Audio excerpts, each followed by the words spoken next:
Hello, welcome back to the channel, welcome back to the vlog, and welcome to what is going to be more of a tutorial style video today on me doing the timing belt on the Audi 2.7. So basically, interval for this engine is about every 100,000 miles, 75 to 100,000 is the recommended intervals for the timing belt change. And I have no clue the last time it was done on this engine, or even the last time, or even if it's ever been done. Seeing as this engine only has around 110,000 miles on it, I have no clue when it was done last. So I'm gonna just change it, be safe. Only cost about two to $300 total for everything I needed to do the timing belt change. Yeah, so included in this replacement, we're gonna do the timing belt, the timing belt idler and roller, the water pump, and also the thermostat. I also have a new serpentine belt for my accessories, like my alternator and power steering pump, and my AC condenser. So that'll also get done. And yeah, so not a very exciting video for today, just a little more tutorial, slow style video. So yeah, let's get into it. So first things first, whenever you're doing this job, you're gonna need to buy a special tool. So I have the tool right here. I bought it off Amazon. It cost about $35, or $30 to $40. It's just a little bar basically that holds on to your camshafts and holds them in place. So yeah, this is what it looks like. You just got a little bar, you can adjust it. It also comes with this piece right here, which is a camshaft or a crankshaft blocking thing. So you just kind of put it in a little hole in the side of your block, on the driver's side of your block, or the driver's side. It is the driver's side of the block. There's a little plug down here. Let me show it to you. It's going to be this little plug right up in here. So you're going to take that plug out. It's a hex bolt, so just like a lot of things on this engine, hex or Torx. So you take that out, you grab this, put it in there, tighten it down, have it all nice and everything like that. And then when you're looking at your engine here, the tool is going to go in these two holes on either side on both of your camshafts. And it's just going to hold it when you're turning the engine and everything, because you're going to need to turn the engine to be able to do the job basically. So yeah, pretty self-explanatory, the tool. Like I said, it was about $45 on Amazon. I'll leave a link in the description down below if you're interested in picking it up for your 2.7 build or just for your maintenance. Keep in mind that when you do put this bar in, there are two different sized holes here. One's bigger, one's smaller. On both of these camshafts, one's bigger, one's smaller, and on the individual tool itself, one is bigger, one is smaller on each side. So you just got to make sure that that lines up and checks out, and you'll be good. So yeah, let's now actually get into the install. Yeah. So to start, we're going to take off our accessory belt tensioner and the harmonic balancer. Now, I didn't record taking off the tensioner just because I completely spaced and forgot that I was even going to record this whole process. But it was pretty simple. I believe it's just like a bolt on the front. It's not too difficult, pretty easy to just pull off. And that harmonic balancer just pops right off as well. After you get that balancer off, you're going to want to get off your little harmonic balancer timing belt cover. It's just these two little bolts right on the front, and once we get that off, we can start pulling everything else.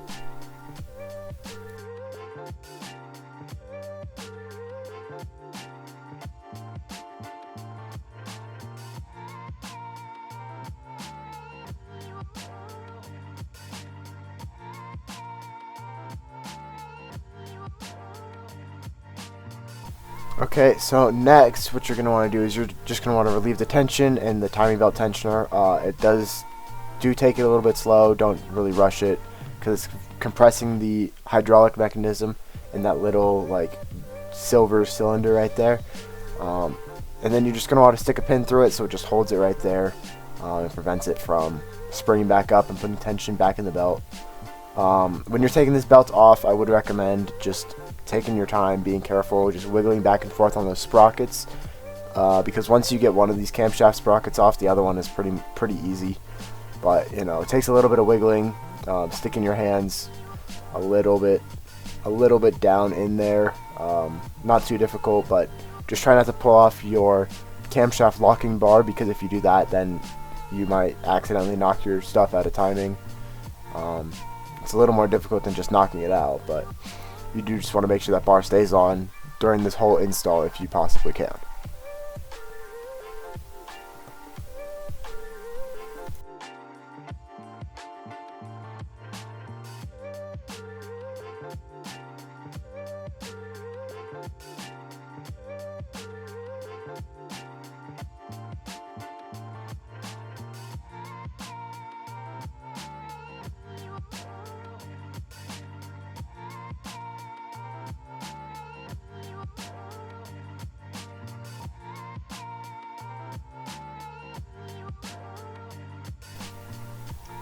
So now we're gonna start working on the thermostat and the thermostat housing. So the housing here, it's just gonna be these 3 little bolts, just like 10 mil bolts, holding it on. And you're just gonna want to make sure you pull them all out and just pop it off. It's pretty self-explanatory and pretty easy.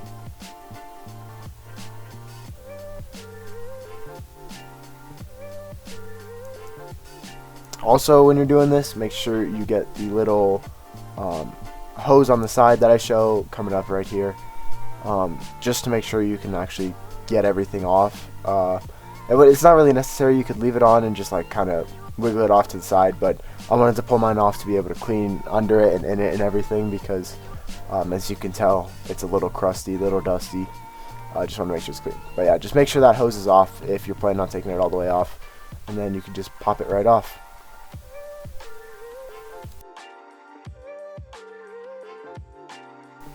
Now we're just popping out this thermostat with a little pry bar. Doesn't take that much force. It was just easier to do that than struggle just trying to pull and stuff. So just pop it out with the pry bar and move on to your next thing. And the next thing is going to be the hydraulic mechanism that basically keeps your belt in time and tensioned. It's just these 3 little bolts on here. You know, just pull them all off, and then you can pull that thing right off. Don't worry about the little pin and holding it in or anything like that. You're not reusing this if you're doing your timing belt job, so make sure you get a new one. Also, we're going to knock out the tensioner itself here, the tensioner roller. I just put the bolts for the hydraulic piece right back into the holes they came from, just so I didn't lose them, because it's really easy to lose bolts that all look similar to other bolts you have lying around, and I wanted to just make sure that I had the correct hardware for that. But when we did take off this tensioner roller, it was a little bit of a pain. It wasn't too bad, but you know, it kind of wants to just bounce around and move around, and it's just, you know, cars are fun, but they can be annoying sometimes too.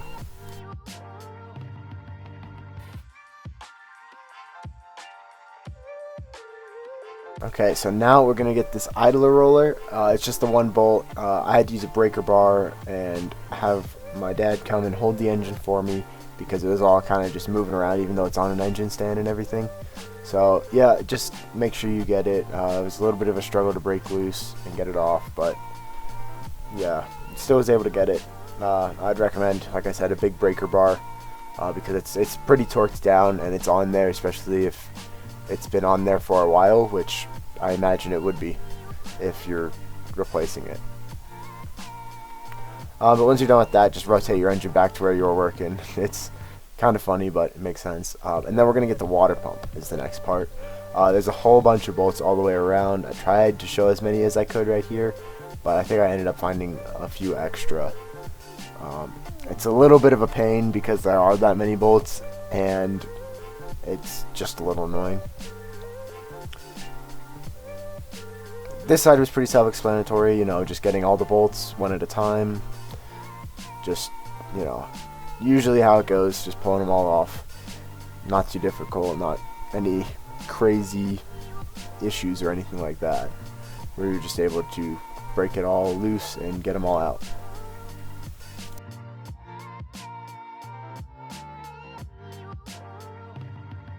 Now on the right side of the pump here, we did have a little bit of an issue trying to get that bolt right by, or both of the two bolts right by the oil dipstick. So I did end up loosening where it was held down and pulling that back just out of my way so I could reach those bolts without any issue. It does bend and flex a little bit, but you don't really want to risk messing it up, as it's one of those things that is just a pain to have to go and get, go to spend a day going to the junkyard to just get a little oil dipstick. Not really something you want to do, so just take your time. Like I said, I opened it, or I moved it back a little bit just so I could reach in there and get all of these bolts out with little to no issue.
Now after we get that water pump done, I just took a little wire brush and rag and some degreaser and just did a little bit of cleaning because my engine was looking, a little crusty, a little nasty.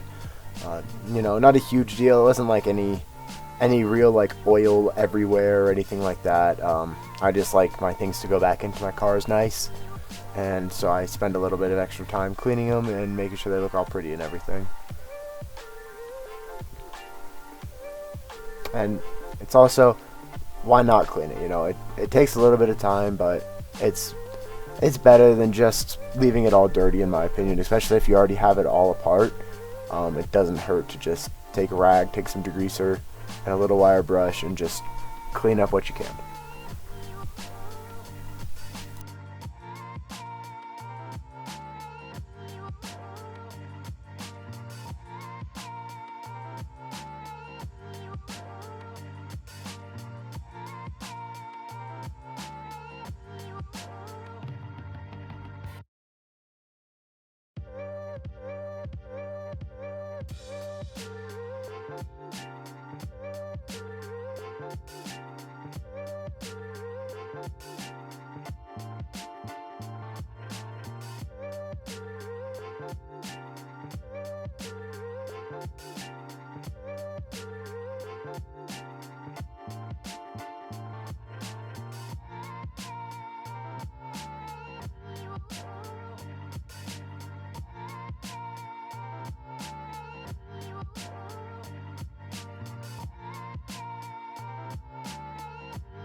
Okay, now that we have everything off, let's just go over what we took off. We did take off both of those belts, the accessory and the timing belt, our water pump, our thermostat, the idle roller and the tensioner roller, and the hydraulic tensioner. We also took off these pieces here are from the accessory belt. We do have the clutch fan, the tensioner, and the harmonic balancer from that. We also have the two covers. And yeah, those aren't getting replaced, but all of the other parts are. As you see here, this is the new water pump that's going in, and make sure when you put it in that you do have a new gasket, and make sure once you put this in, you put all of the bolts back in correctly and you torque them down to spec. I believe it's like 10 Newton meters or 84 inch-pounds. From the research I did, that's what I ended up torquing mine to.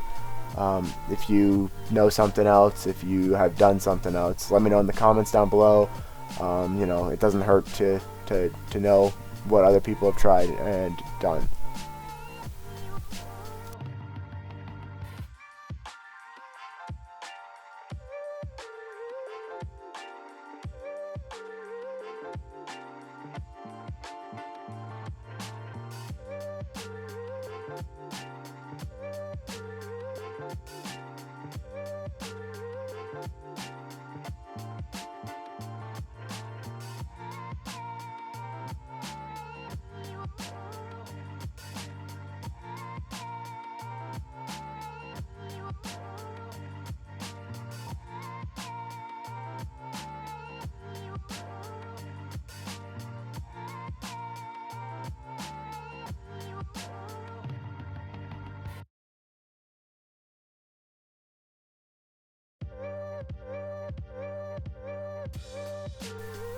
Also, while you're doing this part, make sure you do re-secure your oil dipstick to where it's supposed to be, and make sure it is on there correct and tight.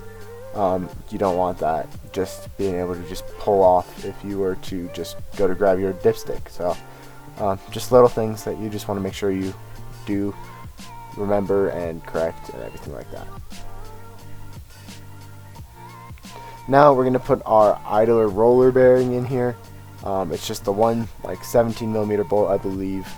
It just goes right in there like that, and we're just going to pull that up and put it right in there and torque it down.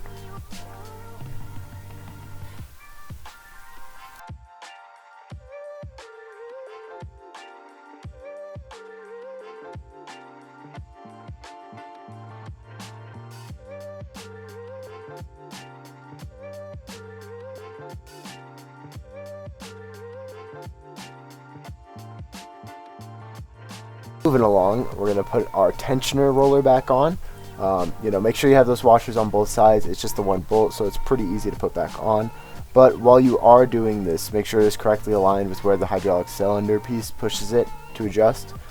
Make sure that little arm is out of the way and you're not like torquing down and tightening your bolt right with that there. Okay, now we're going to go on to the thermostat.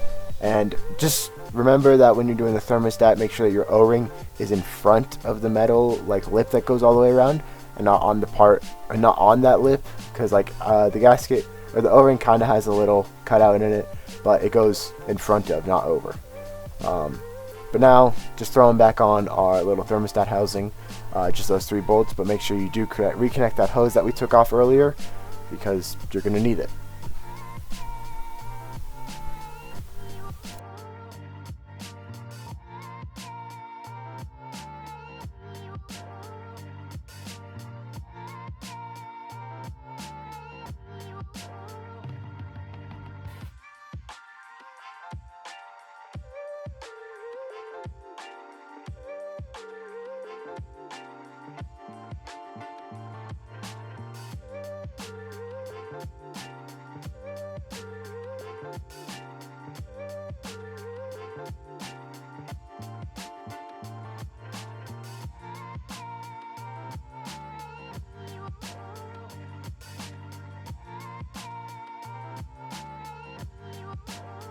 Okay, now that all of our other parts are installed, we can put on the timing belt. And I would recommend, if you're doing this, to start with the bottom sprocket, like the crankshaft sprocket, because it's really difficult to get that one tight when you have the other 2 sprockets already on. You want to make sure it's just one tooth per like little rib in the belt here. It's just a pain in the butt to get on. A whole lot more difficult than than taking it off, because you want to make sure you can actually get it on. It's tight, that you have enough space to get it on. When I did it, it did take me a little bit, and what helped me was I was able to move the tensioner a little bit more back, so it wasn't as tight, because I couldn't keep the tightness of the belt on the lower sprocket without it being over that tensioner. I was kind of struggling with that, but once I finally got it, it kind of just slid right on.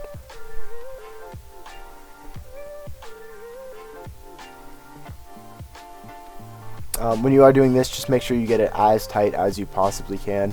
It is your timing belt. It is very important. If this was to be loose, you would knock your engine out of timing pretty easily.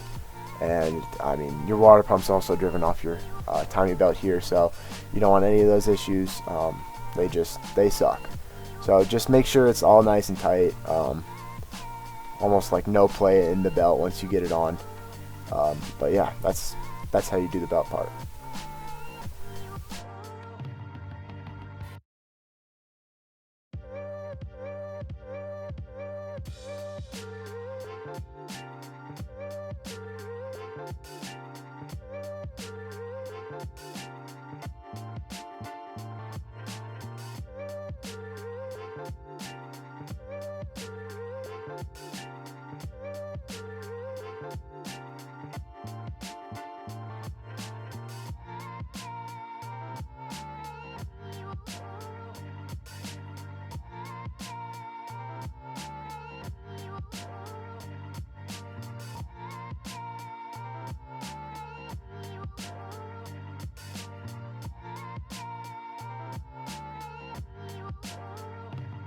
Okay, and lastly, we are going to put our timing belt tensioner hydraulic mechanism back on here.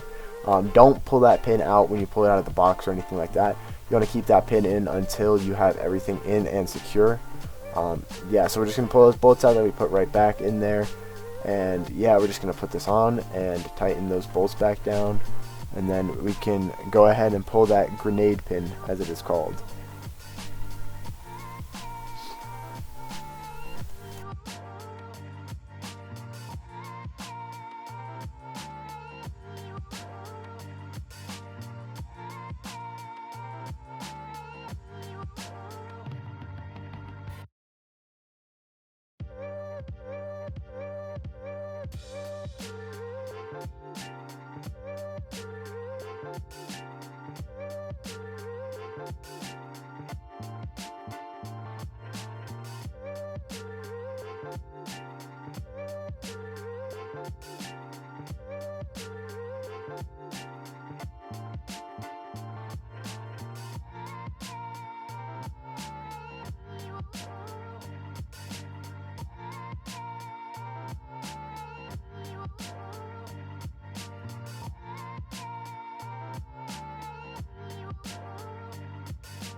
Also, make sure that when you're doing this, it's on there nice and tight. And then when you do go to relieve the tension in the belt and pull out that pin, you want to relieve the tension very slowly, as to not just damage the hydraulic part of this whole mechanism or anything like that. So you're just going to pull that pin out, as you can see me doing here. It was a little bit of a struggle. I did have to pull the tensioner back a little bit more if I could. And then, yeah. We're just going to release that tension really slowly. And boom. Just like that, your timing belt job has been completed. Yeah, thanks for watching. So yeah, that was the whole timing belt install. If you are into the Audi 2.7, if this is your first time on my channel, if you need more maintenance things like this for the engine, please sorry about that. Please consider subscribing, liking. That really helps me grow, really helps me be able to take the time to put into these videos and get them out there. So yeah, that's all for today. Coming soon, I'm gonna have a few more little maintenance things, such as like an oil pan, gasket, replacement. Basically, I'm gonna have a power pump or power steering pump install, because I just picked another one up from the junkyard a few days ago. And also the whole intake mechanism, putting that on top of the engine. I'm also gonna make a video doing that. And then coming hopefully pretty soon is gonna be the turbo install, which I'm really excited for, because that means we're getting close. We're getting close to this engine going back into this car and having a little monster to play around with. So, like I said, if you guys enjoyed the video, if you enjoyed hanging out with me, please consider subscribing and liking the video. And I'll see you all in the next one. Bye.